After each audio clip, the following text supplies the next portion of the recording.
All right, so we're diving into a tricky topic today that a lot Yeah. of people are dealing with right now, Yeah. which is finding an affordable small apartment in a city. Right.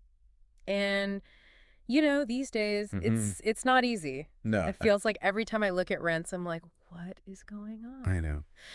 But you shared this really interesting guide with us, and Yeah. we thought it'd be fun to just kind of go through it and see what kind of advice it has Yeah. and kind of unpack some of these strategies. So hopefully our listeners can find that perfect small apartment I hope so. without, Yeah. completely breaking the bank. Absolutely. And I think this guy does a really good job of getting into like the nitty gritty of like, Yeah. why are rents so high in cities? Right. And then how do we actually find those diamonds in the rough? Yeah, well, that's what I thought was interesting because it wasn't just a bunch of like tips, is like Yeah. really getting into the why. So, and then that hopefully helps you make better decisions along the way. Totally. So let's start with the why. Like, what are the main things that are driving up those rental prices?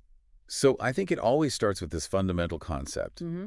And it sounds basic, but I think people forget about it, which is supply and demand, Yeah. right? So if you have a ton of people who want to live in a certain area Mm-hmm. and there just aren't enough apartments to go around, Right. that drives the prices up. Yeah. Simple economics. Yeah. I mean, it makes sense. Yeah. But yeah, I think sometimes you get so caught up Yeah, in the whole process that you forget about the bigger picture. for sure.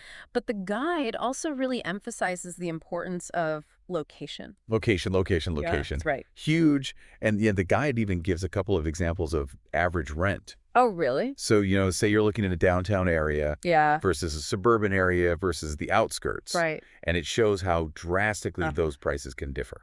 I mean, that's pretty obvious, I guess, when you think about it, but Yeah. it's good to see it laid out like that. It is. It's good to have those concrete numbers because then you can start thinking about like, Right. okay, what am I willing to compromise on? Yeah. Am I willing to be further out to save some money, Right. or do I really need to be in the heart of it all? Yeah. And then, there's also the whole economic climate to think about The economy? because that can have a huge impact on rental prices. Huge. And I think, this is something that maybe we don't always consider as much. Yeah. But, if the economy's doing well, people have jobs. Mm-hmm. They're feeling good. Yeah. Landlords can charge more. Right. It's like they get away with it. Everything else, right? It's supply and demand again. Yeah. But then when the economy slows down, Right. you might actually see some of those rents stabilize Mm-hmm. or even dip a little bit because landlords are more concerned about keeping their units filled, Right. and they might be more open to negotiation. Okay. So that's something to keep in mind as well. Wow. I never really thought about it that way, Yeah. but it makes total sense. Yeah. So, okay, so we've got a little bit of a better understanding now of like those market forces, Mhm. but let's get down to like the actual how to. How Yeah. do we actually find Yeah. these affordable apartments? So this is where the guide gets really practical. And, thank goodness. Yeah. We live in an age where we have all these online resources, all Yeah. these websites and apps that can really help us with our apartment search. Yeah. But I think the key is using them effectively. Oh, yeah. I've spent hours Oh, me too. on those websites just scrolling and scrolling and scrolling. The endless scroll. Yeah, and then you kind of forget what you were even looking at. Totally. So, yeah, using them effectively, I think, is key. So the guide emphasizes using filters, right? So really narrowing down your search Yeah. based on your absolute must-haves. Right. So what's your budget? Hmm. How many bedrooms do you need? Yeah. What location are you looking for? Yeah. And then, maybe you can start playing around with some of the other amenities. Okay. But really try to narrow it down from the beginning. Yeah. So, yeah, don't just go on there and be like, Yeah. ooh, that looks nice. Exactly. Let me just keep looking. But be strategic about it. Okay. But, one other thing that I think is really valuable is Yeah.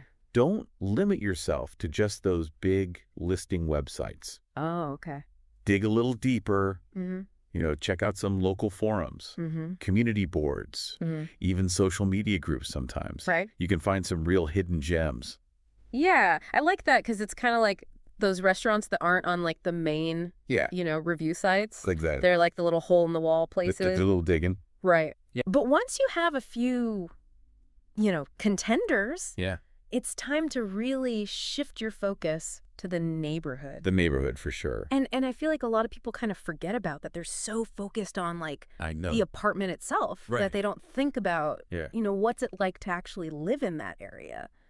And that could have a huge impact on your quality of life. Absolutely. Are there parks nearby? Yeah, Are there grocery stores? Are there things that are important to you right. that are within walking distance or a short commute? Yeah. And it's not just renting an apartment, it's choosing a lifestyle, Totally. right? Yeah. And then the guide also talks about something that I found kind of intimidating at first, which is analyzing market trends.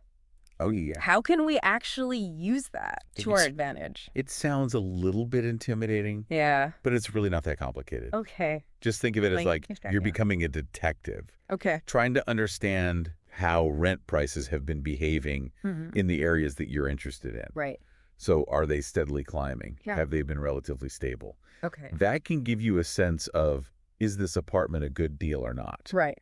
And there are actually websites out there that will give you like free market reports Really? to help you sort of Ugh. decode all of that. All right. So we've done our research. We Mhm. found some promising neighborhoods. We're Right. like mini experts on market trends. We got this. Okay. So now comes the fun part, Yeah. negotiating. Oh, yeah. Let's talk about that. So this is where it gets really interesting. Okay. The guide reveals the power of timing, Okay. and it's not what you might expect. Right. So forget the summer rush when everyone's trying to move. Right. Instead, think about embracing a winter move. Wait, really? Yeah. Who wants to move in the winter? Less people. Oh, okay. And that's the point. Okay. The guide calls this like the off-peak season. Okay. So when the demand is lower, landlords are often more eager to fill those units. Right. And they may be willing to negotiate on rent or offer some incentives Okay. because they're more worried about vacancy rates. So it's like shopping during the off season. Exactly. You get the better deal. You get the deals. Okay. That makes sense. Yeah. But what if you're in like a really competitive market Yeah. where it seems like every apartment is just Wow. gone like that? Snapped up. Does the guide have any It does. tactics for that? It does. Well. So one thing they encourage you to do is look for new buildings that are opening. Okay. So new buildings mean more competition. Oh, okay. And that can work in your favor. So you're kind of using the new... Yeah. The new kid on the block. Yeah, Exactly. to your advantage. Leverage it. Okay. So let's say you find a comparable apartment in a new building Yeah. that has better terms or lower rent. Mm-hmm. You can use that as leverage when you're talking to landlords in existing buildings. They don't want to lose tenants to the competition, Right. especially in a slower market. Yeah. So you kind of have to be a little bit sneaky. A little bit, yeah. All right. Be strategic. So let's talk about negotiation beyond just the monthly rent. Okay. Are there other lease terms that we can actually negotiate? There are more than you might think. Okay. So one example is the security deposit, Right. which is usually a big chunk of change. Yeah, like 2 months rent or something. Often 2 months rent. Yeah. Yeah. But the guide suggests using your good credit history Okay. to your advantage. Yeah. So landlords are often more likely to offer a reduced deposit Right. if they see that you're a responsible tenant. So it pays to be financially responsible. Literally. Yeah. Yeah. But what about those rent increases? Uh, Is there any way to protect yourself from those? so this is tricky, Yeah. but the guide offers some hope. Okay. So some leases have clauses that will lock in your rent for a specific period. Which can be a lifesaver Right. in a market where rents are going up all the time. Yeah, so it's like a temporary shield Exactly. against rent hikes. Exactly. But even with those clauses, Yeah. landlords can still raise the rent They can. when it's time to renew. Right. And here's where the guide gets really interesting. Yeah. It suggests that if you're facing a really steep rent increase, Mm-hmm. when it's time to renew, Yeah. you might actually want to consider Okay. moving to a smaller town Interesting. where the rental regulations might be Yeah. more tenant friendly. Yeah. I mean, that's a big move. It's a big move. But right? it could be a game changer It could be. for some people, Yeah, for some people. especially if affordability is your top priority. Right. It's all Uh, about weighing your options Yeah, and figuring out what aligns best with your lifestyle and your budget. right. And sometimes a change of scenery can be a good thing. Yeah. You know- So Okay, I'm really liking these insights so far. We've Mhm. covered a lot, Yeah. understanding the market, Yeah. researching strategically, Yeah. even getting comfortable with negotiation. Totally. But I'm curious about the practicalities of actually living in a small apartment. Okay. How do you make the most Yeah. of those limited square feet without feeling like you're living in a shoebox? So that's where the guide's advice on maximizing space Okay. becomes pure gold. Yeah. It's all about embracing multifunctional furniture. Okay. Think of it as furniture that can Yeah. shapeshift Okay. to meet your needs. So like those sofa beds Yeah, that turn into a bed. exactly. Sofa beds are a classic. Yeah.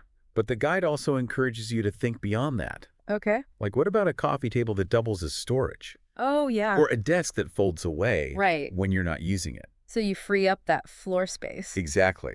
It's about making your furniture work as hard as you do. I like that. It's like living in a real-life game of Tetris, Yes. where everything has to fit just right. I love that analogy. But what about vertical space? Oh, vertical space, yes. Because a lot of times in a small apartment, you don't have a lot of floor space, Right, you got to go up. but you might have high ceilings. So the guide is a big fan of utilizing every inch Okay. from floor to ceiling. So like tall bookshelves. Yes, tall bookshelves, Mm. shelving units. Okay. Really maximize that vertical space. And then what about like those over-the-door organizers? Oh, those are a lifesaver Yeah. for shoes, for accessories, for cleaning supplies. Yeah, I have one of those for like my cleaning stuff. Yeah, they're great. Okay, so we're like officially pros at maximizing space now. We got this. But even if we manage to like cram all of our stuff into our tiny apartment, Right. there's still the whole issue of budgeting, Right. right? Because there are all these costs that come with renting. So how do we kind of anticipate those and make sure that we don't have any like financial surprises? So this is where a solid budgeting strategy Okay. comes into play. And the guide actually recommends the 50-30-20 rule. Okay. Break that down for me. I've heard of that, but I'm Yeah. not sure I totally understand. Okay, so 50% of your after-tax income Okay. goes to your needs. Okay. So rent, utilities, Yeah. groceries, transportation, all the essentials. Yeah. 30% goes to your wants. Okay. So that's like your dining out entertainment, Okay. shopping hobbies, travel, Yeah, fun stuff. the fun stuff. Yeah. And then 20% goes to savings and debt repayment. Okay. So it's all about allocating your income in a way that makes sense for you. I like it. It's like giving every dollar a job. Exactly. Yeah. But how can we use this rule specifically when we're apartment hunting?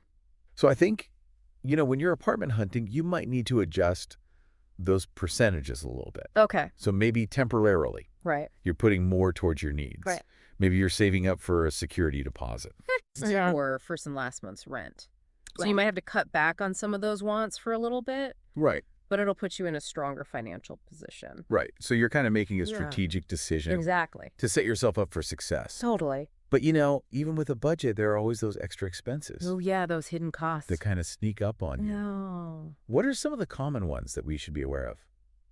So utilities are a big one. Right. And those can vary a lot depending on where you live And how much you use. and how much you use. Exactly. Yeah. So it's worth doing some research Okay. to get a sense of what those average utility costs are Okay. in your area so you can budget accordingly. So like electricity, water, gas, internet. All of that, yeah. Yeah. And then transportation costs are another big one, Oh, yeah. Especially in a city especially in a city. where you might be relying on public transportation. Right. Or if you have a car, you got to think about parking. It can be Ridiculous. ridiculous in some cities. Yeah. It's like paying rent for your car. I know, it's crazy. And then this one I always forget about, renter's insurance. Oh, yeah. Is that really necessary? It's a good idea. Okay. It's like a safety net for your belongings. Okay. It protects you in case of theft or fire Okay. or water damage or any other unexpected event. All right. You've convinced me. Yeah. Renter's insurance. It is. Good. But I want to circle back to the moving during the off-season thing. Okay. Because I know it sounds kind of weird, It does. but I'm starting to see like Yeah. the genius of it. It's strategic. Yeah, like fewer crowds, potentially more negotiating power. Exactly. Mm. It's all about understanding how landlords think. Okay. During those slower months, they're more concerned about keeping those units filled. Right. They're more likely to be flexible. So it's like you're catching them in a good mood. Exactly. The guide also mentions considering short-term leases. Yes, short-term leases can be a great option. Okay. especially if you find a place during those off-peak months. Right. Maybe a 6-month lease instead of a year. Yeah. It gives you flexibility. Okay. You can kind of test the waters in a new neighborhood. It's like a trial run for city living. Exactly. And if you love it, Yeah. you can always try to negotiate a longer lease Okay. when the time comes. So, okay, we're like all about the off-season strategy. Oh, but more. But let's talk about something that can be a game changer Okay. when it comes to affordability. All right. Roommates. Roommates, the classic Yeah. city living solution. I mean, they can be a lifesaver, They can. especially in those really expensive cities. Right. You're splitting rent, utilities, sometimes even groceries. Yeah, it's like building a little community in your Yeah. apartment And saving money. and saving money. Yeah. But finding the right roommate That's the key. can be a little tricky. It can be. Any advice on how to navigate that? So the guide doesn't go too deep into roommate dynamics, Okay. but it does emphasize compatibility. Okay. Make sure you're on the same page about things like cleanliness, Right. noise levels, Right. social habits. You don't want to be clashing. You don't want to be clashing all the time. Yeah. So take the time to find someone Okay. who complements your lifestyle And respects your boundaries. and respects your boundaries. Yeah. Exactly. Yeah. It's about finding a good fit, Okay. not just someone to split the rent with. Right. Yeah. So while we're on the topic of saving money and, Yeah. being mindful of our resources, Mhm. let's talk about energy efficiency. Okay. I know it's not the most exciting topic, Not the sexiest topic. but it can really make a difference It can, in our wallets and for the environment. for sure. So what are some of the things that the guide recommends?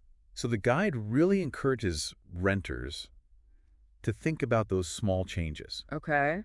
that can add up to big savings over time. So things like investing in energy-efficient appliances, Like LED light bulbs. LED light bulbs, Mm-hmm.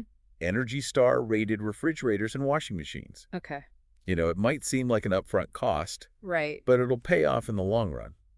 So it's like delayed gratification. Exactly. Spend a little more now to save later. Exactly. And you're helping the environment too. Bonus points? Bonus points. Okay, I'm sold on energy efficiency. Yeah.